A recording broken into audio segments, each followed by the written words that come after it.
His freezing hand squeezed mine as my mother asked him if he was in pain. That was the last response I got from him. I put my phone up to his left ear, playing "I Can Only Imagine" by Mercy Me, hoping it would bring some comfort. I rested my head on his chest as a last hug, as the monitor flatlined. This is Jerry Dean Cline, my father, and he is the one I'm commemorating today, as he is a hero. He always wanted to be remembered as a helper. Let us understand him, as I will take you through his life, beginning with him taking an abandoned girl under his wing and ending with his business and his impact. Jerry always said he was born in the first half of the last century, meaning he was born 8/11/1949.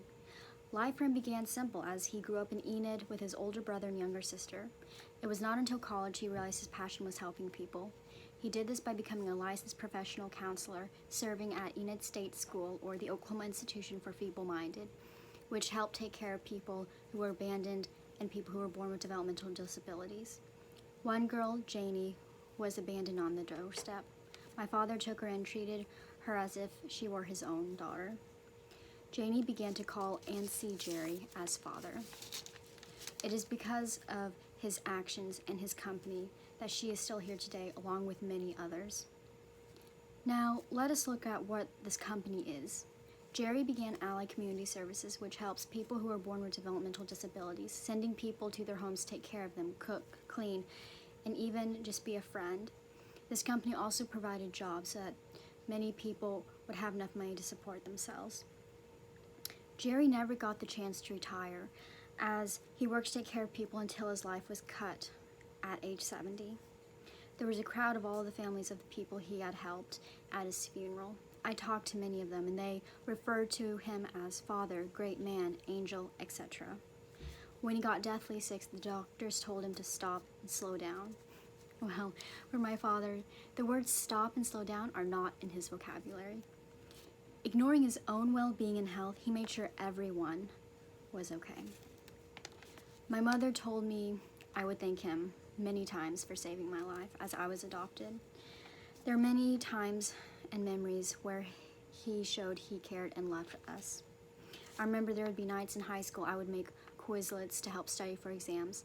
I remember one night I made a Quizlet that was over 300 terms, and I went and asked him if he could help. He was watching Ken's Burn Show, which is one of his favorite movies. He dropped everything he was doing and helped me that night. I realize now that he did this because he saw this as a way to connect, as he was not healthy enough to come to my shows, performances, award ceremonies. This was his way of showing me he cared. When I was younger, he would always lay on the floor on his side watching television and let me sit on him as if he were a couch. This moment was captured in a photograph. That's the nice things about photos. They show the most joyful parts of life. There would be pictures of him holding me upside down because I loved being upside down. Him and I counting pennies because I was mesmerized by the copper. And even him putting me on his shoulder so I could touch the ceiling, making me feel tall. These are the little things that show who a person really is. He wanted to see people smile. He wanted to see people happy. To conclude, we've all heard the phrase, "I wish I was good enough." It takes someone unique that makes a huge impact to help us believe we are good enough. Luciano de Crescenzoc, an Italian writer, states, "We are all like one-winged angels.